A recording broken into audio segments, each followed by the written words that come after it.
Mr. Klutz is Nuts by Dan Gutman. Chapter 11. The Last Straw. I don't know if all the mumbo-jumbo Andrea said was true or not, but I had to admit, Mr. Klutz was acting weirder and weirder. After we finished the list of 100,000 spelling words and he pogo staked down Main Street in a turkey costume, he offered to paint his bald head orange if our school got the highest reading score in the country. We did, and he came into school the next day with an orange head.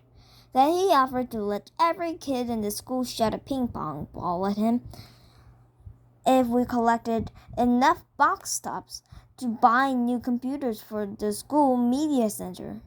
We did that too. It was fun shooting ping pong balls at Mr. Klutz, but even I was beginning to worry that there was something troubling him. And then came the day when it was obvious to everybody that Mr. Klutz had gone off the deep end. It was at the end of morning announcement. Miss Daisy had stepped out of the room for a minute.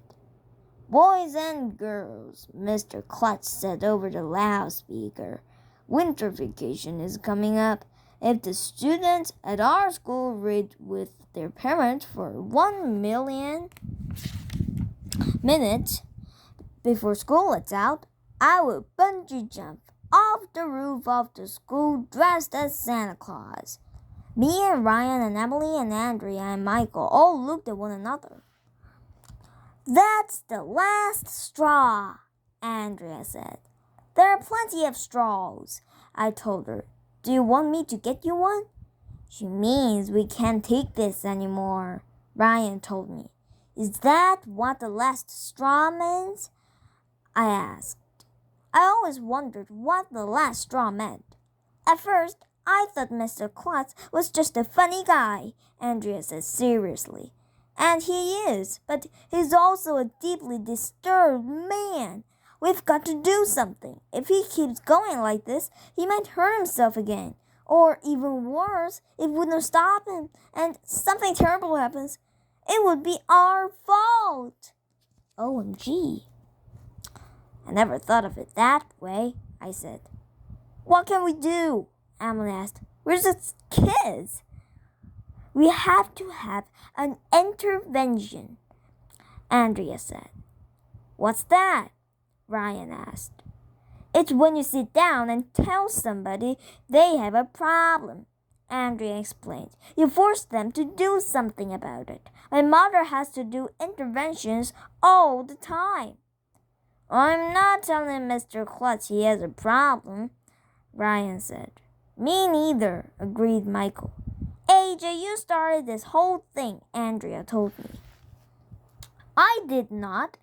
"Sure you did. You were the one who gave him the idea to give her incentives for learning in the first place." "That's true," the others agreed, looking at me like I was a criminal or something. "All I did was hit a puck into a net," I said.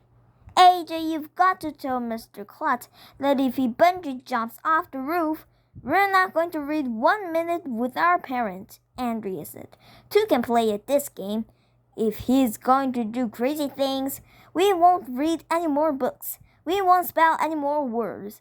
We won't do any more math problems. We won't learn anything."